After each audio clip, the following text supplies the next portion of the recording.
Welcome back to 305 Insights, where today we're going to be discussing FSU's unfortunate start to the season as it continues with a 29-13 loss to Clemson. I'm your host, Alan Somerton, and we're going to do a deep dive into this game on a variety of issues. So, first things first, the score was a lot closer than the game actually was, thanks to a few drives stalling out for Clemson in the sense of they didn't get the 6 points from the field goals that were successfully blocked by FSU.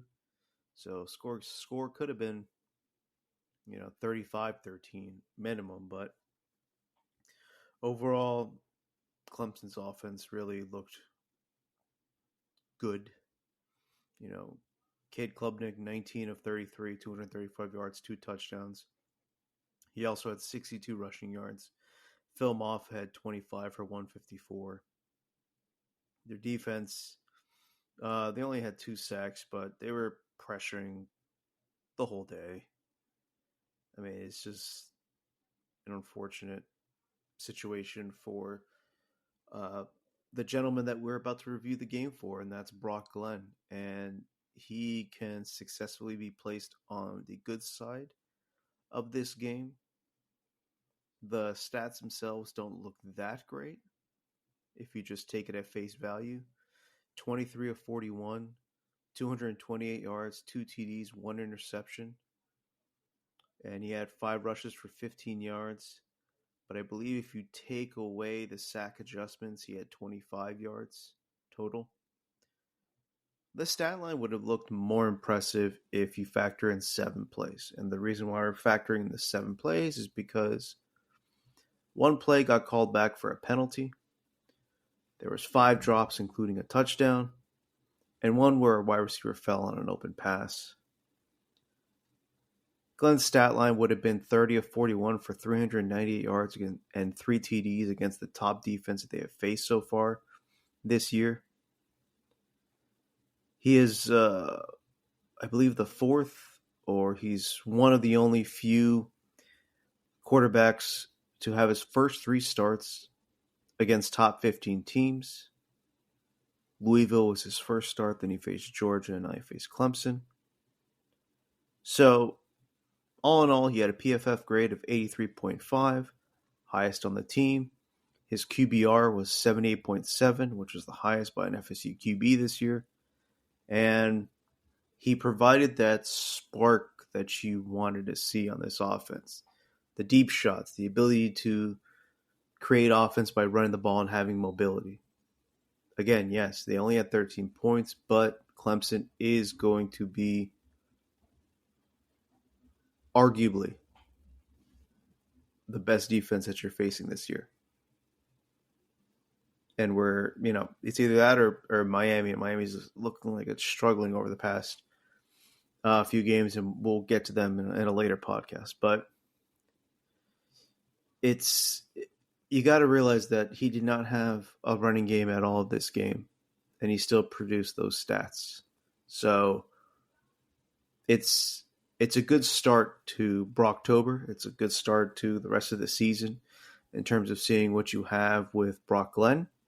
And this transitions to the next point that I want to get to on the good side of this game. And that's the phrase, "free them youngins," that has been floated around social media for the past few weeks when it relates to this team. And that's in reference to the freshmen or sophomores that have been recruited over the past few years, because it's very clear that the veterans on certain sides, on certain positions, on both sides of the ball, are struggling. And it's refreshing to see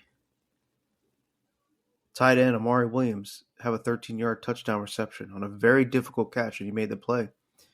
This is a young kid who should actually be a senior in high school, but he reclassified to 2024 class, and he came in as a high-end blue-chip 4-star recruit that was slated to play on the defensive side, defensive end, but the coaching staff saw an opportunity to play him at tight end, and here he is making plays. Landon Thomas, another tight end, 7 receptions for 80 yards, leading the team. Those two tight ends are your highest rated tight ends since Nick O'Leary back in 2011. They're two of the top, I believe, 6 tight ends in FSU history in terms of their recruiting rankings. And it's good to see them make a contribution because tight ends are very important in the Mike Norvell offensive scheme. They need to block, but they also need to be athletic enough to create plays. And they were able to do that. And that's something that's been missing. I've said it, unfortunately, in the past podcast. Kyle Morlock should not see the field for the rest of the season. And if he is, it's strictly for blocking purposes. There shouldn't be a reason for him, and he's not even that good of a blocker, to be honest. But he can't catch the ball. He can't block. This is why you need the development of these kids in this game and in the future games. Hakeem Williams, the talented true sophomore, starting to get his legs back underneath him after starting off the season injured.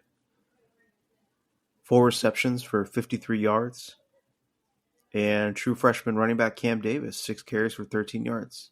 I saw a stat. I believe he has 98 yards total in the season so far. I believe it's 64 yards have come after contact. This offensive line, we'll get to them in a bit, but it's incredibly disappointing. The final good thing I want to review about this game, and it's sad we have to get to this level that this is the only thing we can review, special teams. Again, blocked 2 field goals, and Alex Mastromano had 4 punts over 50 yards. He's number 1 nationally he almost has a 50-yard average per punt, 49.8. He is a weapon that unfortunately isn't used this season effectively due to the defense being mediocre at best and the offense just continuously stalling out. It's a shame because he consistently gets off great punts and he does a lot of good pinning them deep in their own zone as well. So, again, unfortunate that they weren't able to take advantage of that this year. Now I get to the thick of things, in the weeds, and this is the bad stuff, folks. This unfortunately is a common occurrence with this team as they do sit at 1-5, and we got to address the drops. They had 5 drops for a drop rate of 13.2%.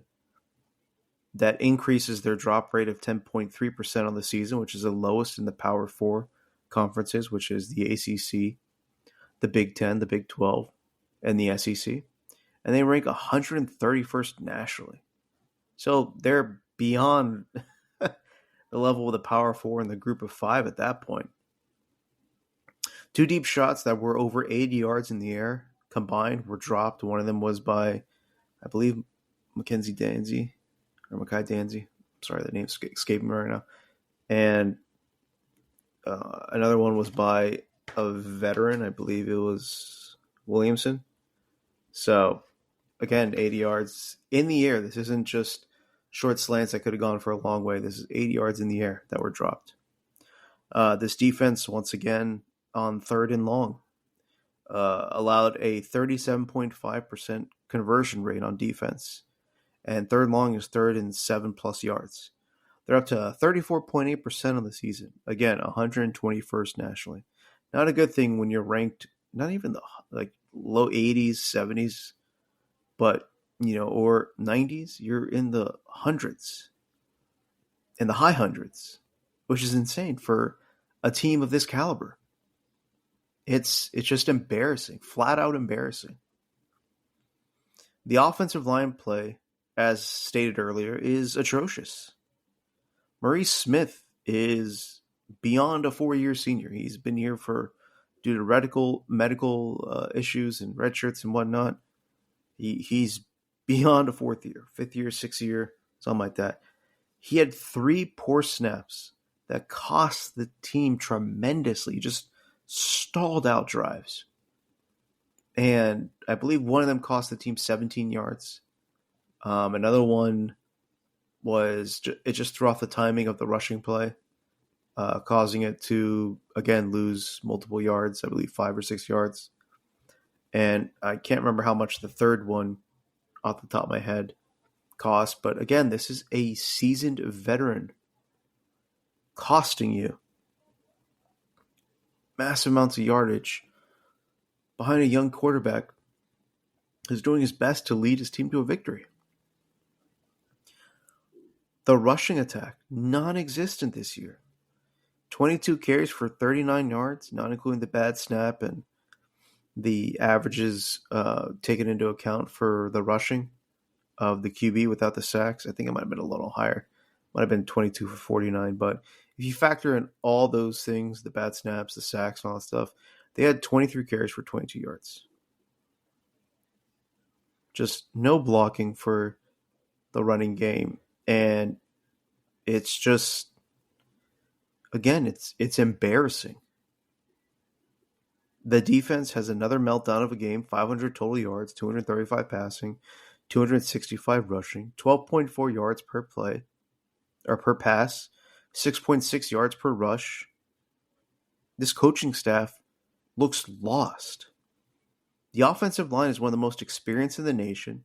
The defensive line has an incredible amount of talent. You got, Darrell Jackson Jr., Joshua Farmer, Marvin Jones Jr., and Patrick Payton as your starters. And you've got some quality backups as well on the ends. And you can't set the edges. And your offensive line that has multiple members on the team that have 40-plus starts, they look by far the worst in the Power Four and one of the worst in the nation.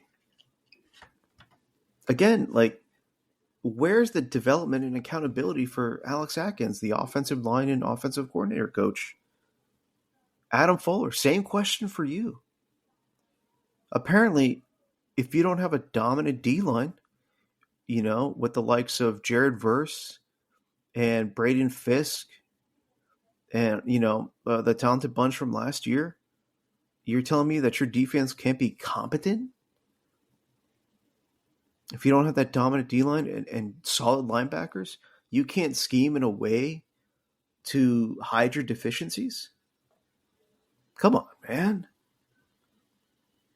The miscommunications, as I stumble over that word, are just laughable at this point. Like I said, no one sets an edge to prevent running plays from bouncing on the outside. And that's directed at Patrick Payton and Marvin Jones Jr., more specifically Patrick Payton. Coming into the season, I thought he had first-round talent. Bare minimum second. He looked satisfied to be drafted in the third or fourth round.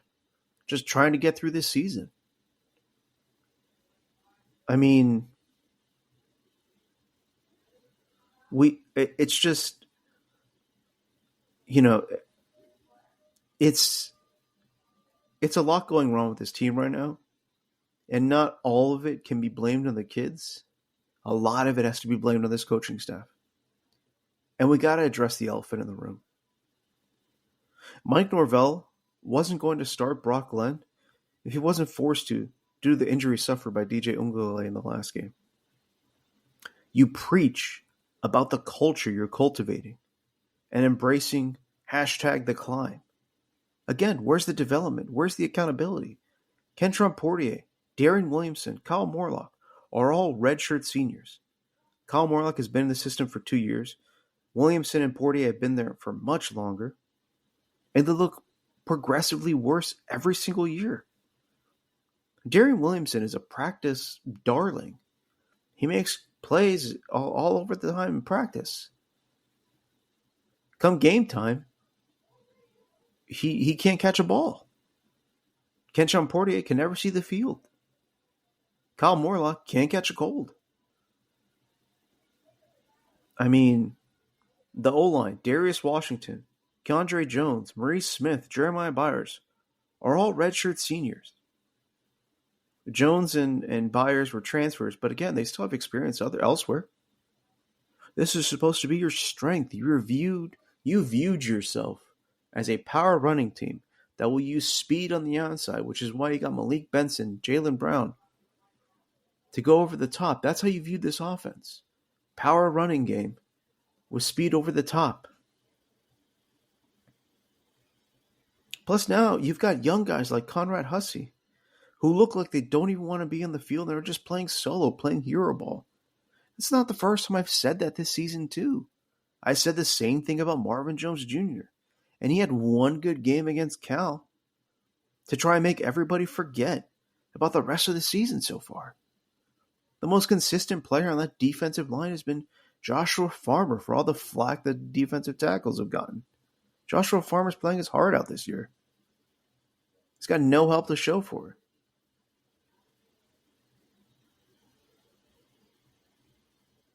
There are a lot of people on this team who are playing for themselves, and no one's being held accountable. Conrad Hussey looked solid in his first year. Now, I'm convinced he's transferring. I mean, you can be, I don't even want to say this, but you can be okay with the fact that some transfers aren't meshing in. You missed. The record shows that you missed on your evaluations this year in the transfer portal.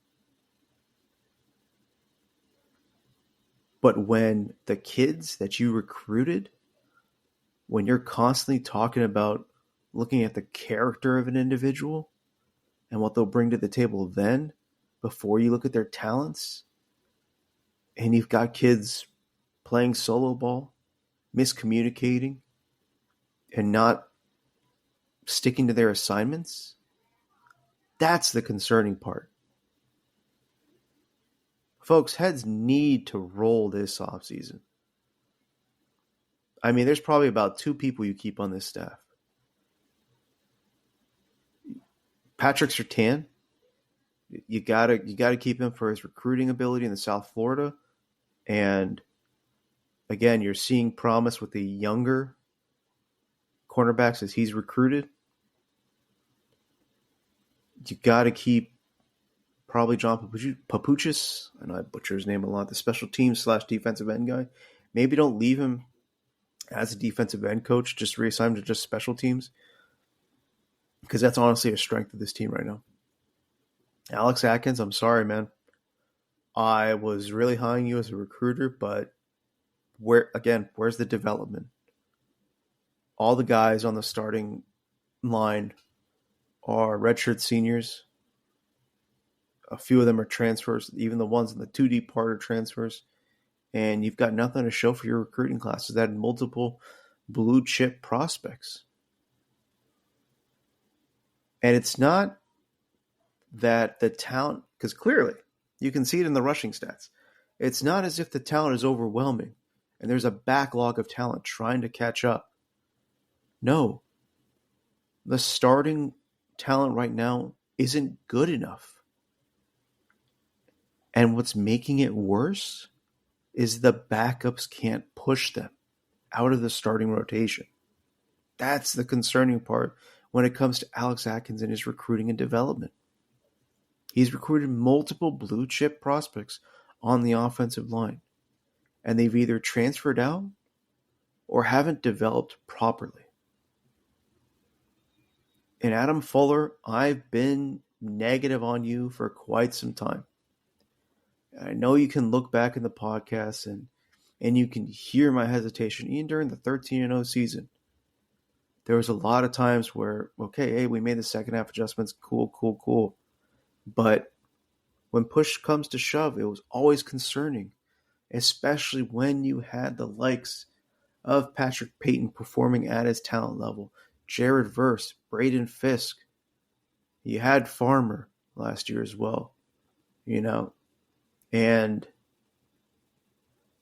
you had the linebacker core of Tatum Bethune and Kalen DeLoach that have been good linebackers for multiple years. That allowed the back end to be sort of a no-fly zone because you would get so much push from your defensive line. which is much needed in a 4-2-5 defense. But again, what happens when that doesn't work?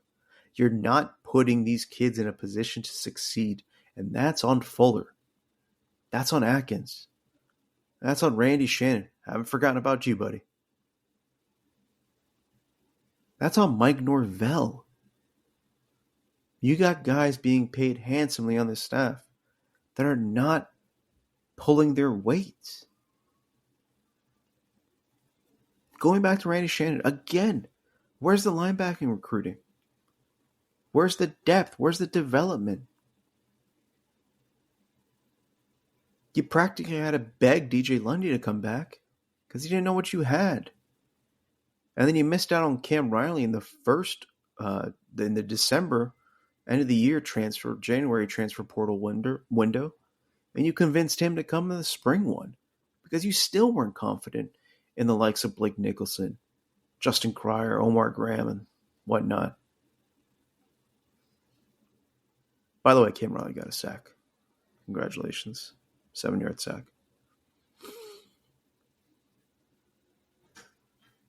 It's just, they're lost. And the concerning part is you have to wonder if Norvell is going to be stubborn enough to not make enough changes. Rumors are swirling already that the Swafford, the AD, and the power players are going to demand changes. And there's a lot that needs to happen this offseason. And we'll see if, for lack of a better phrase, if Norvell's got the stones to do it. Because you can't build this culture, and this is what it creates. A 3-6 team, a 5-7 team, and then you jump up to 10-3 and 13-1, and now you're back to 1-5. You got to get guys in here who can recruit. It can't just be transfer portal every year. Everybody's realizing what you can do in the transfer portal.